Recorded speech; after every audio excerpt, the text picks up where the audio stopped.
नमस्कार दोस्तों, स्वागत है आपका मेरे चैनल कॉमिक्स लाइफ में। शुरू करते हैं मनोज कॉमिक्स की एक और मज़ेदार कॉमिक्स, सुनहरी मछली। सुनहरी मछली, लेखक बिमल चटर्जी, कला सुरेंद्र सुमन। बहुत समय पहले की बात है कि एक गांव में राधा नाम की एक अधेड़ स्त्री अपने इकलौते बेटे रामू के साथ रहा करती थी। बहुत गरीब होने के कारण वह दूसरों के यहाँ बर्तन मांजकर अपना व रामू का पेट भरा करती थी। लेकिन राधा परिश्रमी होने के साथ साथ बुद्धिमान भी थी। खर्च करने के बाद वह जो कुछ बचा पाती उसे जोड़ती रहती। न जाने कब मर जाऊं, यह बचत एक दिन रामू के काम आएगी। एक दिन जब उसने जमा किए गए पैसे गिने, आहा 60 रुपये हो गए। अब रामू को कोई छोटा मोटा काम धंधा करा सकती हूँ। उसने रामू को बुलाया। क्या बात है माँ, आज तो तू बहुत खुश नजर आ रही है। बेटा, मैंने एक एक पैसा जोड़कर कुछ रुपए इकट्ठे किए हैं। बूढ़ी हो चुकी हूँ, न जाने कब चल बसूं। तू एक काम कर, यह 20 रुपये ले और कोई छोटा मोटा धंधा कर ले। वाह, मैं खुद भी यही चाहता था माँ, तेरा दुख अब मुझसे भी नहीं देखा जाता। 20 रुपये लेकर रामू कोई छोटा मोटा व्यापार करने के लिए घर से निकल पड़ा। माँ ने कोई छोटे मोटे धंधे के लिए कहा है, लेकिन कौन सा धंधा करूँ? चलो शहर चलकर देखा जाएगा। बाहर पहुंचने पर उसे एक स्थान पर मेला लगा दिखाई दिया। शायद यहाँ कोई धंधा सुझाई दे जाए। मेले में सजी दुकानें देखने के पश्चात रामू अंत में पशुओं की दुकान के सामने पहुंचा। वाह, कितने प्रकार के पशु हैं। तभी एक कसाई वहां आया और उसने दुकानदार से एक बाड़े में बंधी सारी बकरियां खरीद ली। पैसे संभालो, सारी बकरियां मेरी हुई। क्यों नहीं भाई। बकरियां खरीदने के पश्चात कसाई उन बकरियों को घसीट घसीट कर मारता हुआ अपने कसाई खाने की तरफ ले जाने लगा। आह, बेचारी बकरियां कुछ ही समय पश्चात मारी जाएंगी। तभी उनमें से एक कमजोर सी दुबली पतली बकरी गिर पड़ी और कसाई उसे बेतहाशा पीटने लगा। तू ऐसे चलेगी? चल उठ। आह, कितना बेरहम है यह आदमी। जब रामू से न देखा गया तो, ए भाई, तुम इस बकरी को मत मारो। यदि चाहो तो इस कमजोर बकरी को मुझे दे दो। अच्छा, बड़ी दया आ रही है तो निकाल 20 रुपए। रामू झट तैयार हो गया। लो, गिन लो, पूरे 20 रुपए है। ठीक है, जाओ ले जाओ इसे। मूर्ख कहीं का, 20 रुपए में मरियल सी बकरी खरीद कर ले गया। मुझे क्या। रामू बकरी को लेकर घर पहुंचा। अरे, तू यह बीमार सी बकरी कहाँ से ले आया? बाहर कर इसे। खरीद कर लाया हूँ माँ, पूरे 20 रुपए में।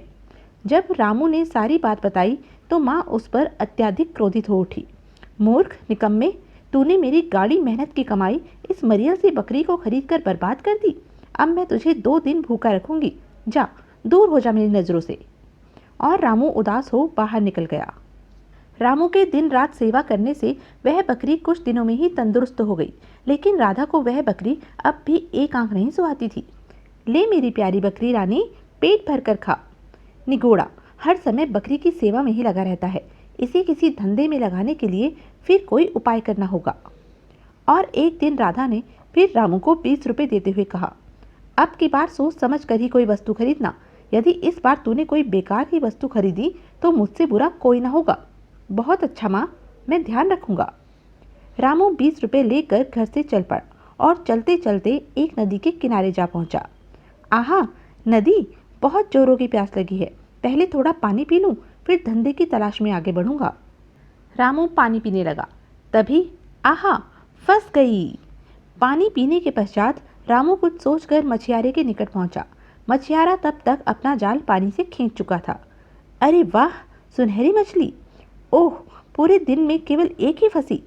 अचानक मछियारा फूट फूट कर रोने लगा। हाय, अब क्या होगा? अरे, यह अचानक क्या हुआ तुम्हें? तुम इस तरह से रो क्यों रहे हो? मछियारा रोता रोता बोला, क्या बताऊं भैया, आज मुझे राजा को मछली पकड़ने का कर देना है, जबकि पास में न तो एक दमड़ी है और न घर में ही खाने के लिए अन्न का एक दाना। इस पर आज पूरे दिन में सिर्फ यही एक छोटी सी मछली हाथ लगी है। अब तुम ही बताओ, इस एक मछली से क्या करूं? इसे राजा को दूं या इससे अपने परिवार का पेट भरूं? अगर कर नहीं देता तो राजा मुझे फांसी पर लटकवा देगा या कोड़ों से पिटवाएगा। ओह! मछियारे की बात सुनकर रामू को उस पर बड़ी दया आई। तुम एक काम करो भाई, यह 20 रुपये रख लो और मुझे यह सुनहरी मछली दे दो। आहा, तुम कितने अच्छे हो बेटा, ईश्वर तुम्हारा भला करे। इस तरह 20 रुपए में रामू को वह सुनहरी मछली बेचकर मछियारा खुशी खुशी अपने घर लौट गया। रामू भी उस सुनहरी मछली को ले खुशी खुशी घर लौटा। क्यों बेटा, 20 रुपए का क्या व्यापार किया और कितना धन कमाया? माँ, एक दुखी मछियारे को रुपयों की सख्त आवश्यकता थी। मैंने 20 रुपए में उससे यह मछली खरीद ली। रामू ने जब सारा किस्सा माँ को सुनाया तो माँ ने सिर पीट लिया। अरे नासपीटे, यह तूने क्या किया? माँ ने उसे खूब डांटा मारा, लेकिन रामू खामोशी रहा। हे भगवान, न जाने कब अकल आएगी इसे।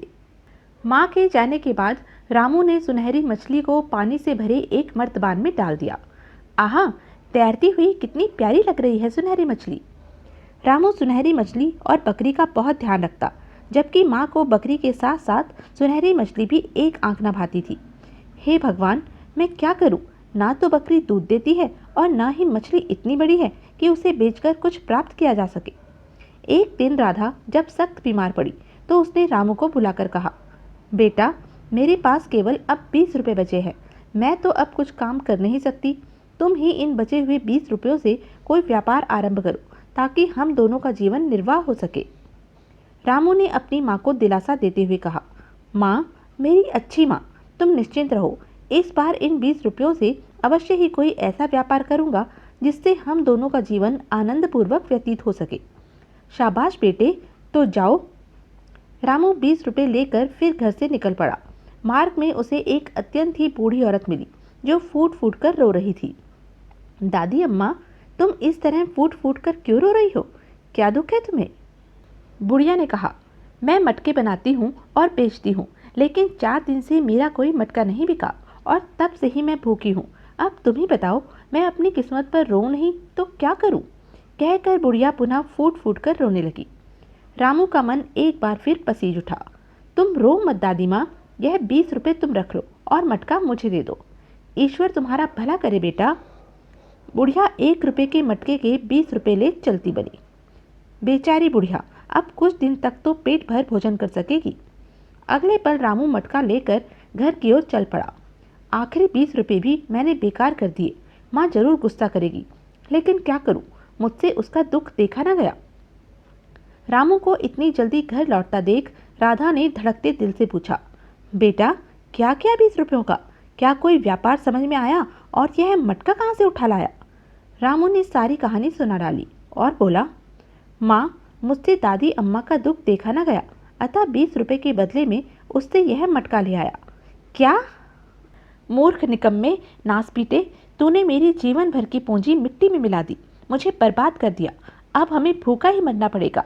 माँ, माँ, मुझे माफ़ कर दो। राधा के दुख की कोई सीमा न रही। उसने रामू को बहुत पीटा व कोसा, परंतु अब पछताने से क्या हो सकता था? रुपए लौट कर तो आ नहीं सकते थे। वह अधिक बीमार होती चली गई। एक दिन, हे ईश्वर, अब मुझे उठा ले। नहीं नहीं माँ, ऐसा मत कह। यदि तू मुझे छोड़कर चली गई तो मेरा क्या होगा?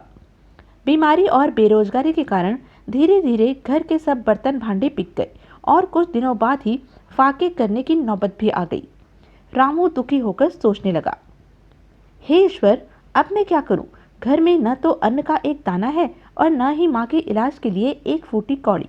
अब मछली, बकरी और मटके का क्या करूं? क्या इन्हें बेच डालूं? तभी उदास रामू के कानों में एक आवाज़ सुनाई पड़ी, रामू, तुम आज इतने उदास क्यों हो? अरे, यह आवाज़ कैसी? उसने चौंक कर इधर उधर देखा, लेकिन बकरी के अलावा उसे कोई भी नहीं दिखाई दिया, जबकि आवाज़ बराबर उसके कानों में पड़ रही थी। समझ में नहीं आता कि कौन बोल रहा है। तभी उसकी दृष्टि अपनी ओर आती बकरी पर पड़ी और वह आश्चर्य से बोल उठा, बकरी रानी, क्या यह तुम बोल रही हो? हाँ रामू, मैं ही बोल रही हूँ। क्या तुम मुझे अपनी उदासी का कारण नहीं बताओगे? अवश्य बताऊंगा मेरी प्यारी बकरी रानी। फिर रामू ने बकरी रानी को घर की सारी स्थिति बताने के पश्चात अंत में कहा, इधर माँ सख्त बीमार है और उधर घर में खाने को अन्न का एक दाना तक नहीं है। अब तुम ही बताओ, मैं उदास न हूँ तो क्या करूँ? तुम उदास और परेशान न हो रामू। एक काम करो, मुझे कहीं से भी लाकर सेर भर दूध पिलाओ, फिर मेरा दूध निकालो और उसे रात भर अंधकार में रखो। बाकी मैं सुबह बताऊंगी। अच्छा मेरी प्यारी बकरी रानी, मैं ऐसा ही करता हूँ। किसी पास पड़ोस से उधार लेकर रामू ने सेर भर दूध खरीदा और सारा का सारा बकरी के सामने रख दिया। बकरी रानी, दूध का कर्ज कल संध्या तक ही मुझे चुकाना होगा। चिंता मत करो रामू, सब ठीक हो जाएगा। बकरी के सारा दूध पीने के पश्चात जब रामू ने उसका दूध दूह लिया तो आओ अब इसे अंधेरे में रख दो। बहुत अच्छा। सुबह होने पर जब रामू ने दूध का बर्तन देखा, अरे सारा दूध सोने का हो गया। वह तुरंत उस बर्तन को लेकर बकरी रानी के पास पहुंचा। यह कैसा चमत्कार है बकरी रानी, सारा दूध सोने का हो गया। आश्चर्य मत करो रामू, जो मैं कहती हूँ उसे ध्यान से सुनो। यह सोने का दूध तुम राजा के पास ले जाओ। जब राजा इसके दाम पूछे तो तुम 5 स्वर्ण मुद्राएं मांगना, न कम न ज्यादा। यह ध्यान रखना रामू कि लालच बुरी बला होती है। मैं ध्यान रखूंगा बकरी रानी। अच्छा, अब चलता हूँ। रामू दूध लेकर राजा के दरबार में पहुंचा। राजा और दरबारियों को सोने का दूध देख बहुत आश्चर्य हुआ। सोने का दूध? आश्चर्य है, यह किसी चमत्कार से कम नहीं। इससे पहले कभी न देखा न सुना। राजा ने प्रसन्न होकर कहा, हम प्रसन्न हुए बालक, इस दूध की तुम हमसे क्या कीमत चाहते हो? रामू ने बकरी रानी के कहे अनुसार ही कहा, महाराज इसकी कीमत केवल 5 स्वर्ण मुद्राएं हैं, बस वही मुझे दे दीजिए। क्या केवल 5 स्वर्ण मुद्राएं? आश्चर्य है। मूर्ख लगता है यह लड़का, कहीं कोई ठग तो नहीं। मुझे तो यह कोई मायावी जादूगर लगता है। दरबारियों में भी कानाफूसी होने लगी। लेकिन दूध की जांच पड़ताल करने के पश्चात जब राजा व समस्त दरबारियों को इसका विश्वास हो गया कि दूध वास्तव में सोने का है, तो मंत्री जी इसको 5 नहीं बल्कि 10 स्वर्ण मुद्राएं राजकोष से दे दीजिए। जो आज्ञा महाराज। ठहरिए महाराज, मैं यह दूध केवल 5 मुद्राओं में ही बेचूंगा, अन्यथा नहीं। बहुत खूब, हम तुम्हारे दृढ़ निश्चय से अति प्रसन्न हुए बालक। मंत्री जी इसे 5 मुद्राएं ही दिलवा दी जाए। जो आज्ञा महाराज। मुद्राएं ले रामू खुशी खुशी घर लौटा। यह देखो मेरी प्यारी माँ, सोने की 5 मुद्राएं। अब हमें कभी कोई कष्ट नहीं उठाना पड़ेगा। अरे 5 सोने की मुद्राएं कहाँ से लाया है रे तू? कहीं चोरी तो नहीं की तूने? सच बता। नहीं मेरी अच्छी माँ, यह मुझे राजा ने दी है। फिर रामू ने वो सारी बात अपनी माँ को बता दी। रामू की बात सुनकर उसकी माँ बहुत प्रसन्न हुई और कुछ ही दिनों में बिल्कुल स्वस्थ हो गई। मैं भी कितनी नासमझ थी मेरे लाल, जो तुझे हर समय कोसा करती थी। ऐसा मत कहो मेरी प्यारी माँ। फिर उनके घर में कोई कमी नहीं रही। बकरी रानी को रामू रोज दूध पिलाता और उसका दूध निकालता और उसे राजा को दे मंत्री से 5 स्वर्ण मुद्राएं प्राप्त कर लेता। तो यह थी अब तक की कहानी। आगे की कहानी जानने के लिए बने रहें मेरे साथ। और हाँ, मेरे चैनल को लाइक, शेयर और सब्सक्राइब करना ना भूलें। धन्यवाद।